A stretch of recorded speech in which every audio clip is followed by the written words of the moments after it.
welcome back. We're ready to talk some gardening here today with horticulturist Robert Balek with the University of Missouri Extension Office. Thank you for being here today, Robert. Yes, and you've brought some beautiful plants with you today. Yes, and you're getting to me to say the name of it first. Yes, I am. Is it peonies or peonies? Right? Peonies or peonies?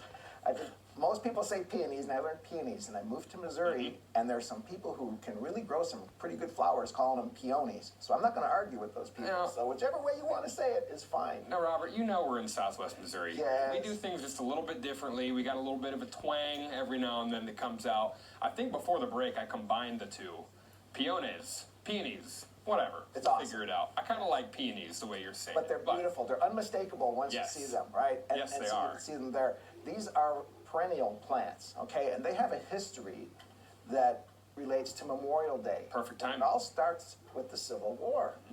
Now, the Civil War was the deadliest war the United States has ever had in terms of percentage of population and number of people. So the federal government made these national cemeteries, and there's one in Springfield, where the war veterans are buried. Right out on Glenstone. Yes, and so the families and people associated with those deceased veterans would decorate those gravestones with flowers, right?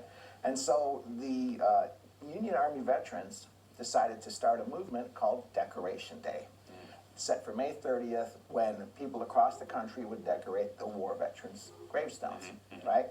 And the interesting part about the peonies is that in May, in the 1800s, one of the only flowers blooming was peonies. Wow. Or peonies. Yeah. Okay.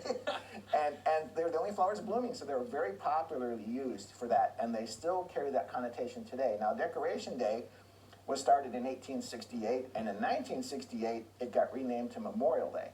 Okay. And became the last Monday of May instead of just May 30th. So now we all have a 3-day weekend. Yes, we do. For Memorial Day. Some of us do. Not us. Well, now you were saying that this one, these last quite a while. They do.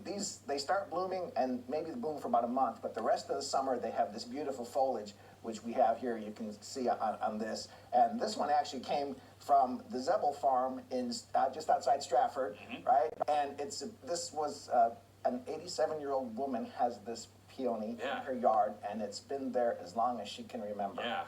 So these are very long-lived plants. They're like heirloom plants, and many families have these in their yards. You know, they got to start from their grandmother, their great-grandmother. Yes. And they're very easy to care for. This is one of the easiest flowers to grow.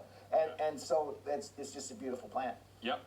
Well, if you want more information, phone number right there, 417-358-2158. Robert Balek joining us this morning with some peonies. There you go. Loved it. Good history lesson too, Robert. Thank you. Thank you very much. We'll be right back to wrap it up with a look at your forecast.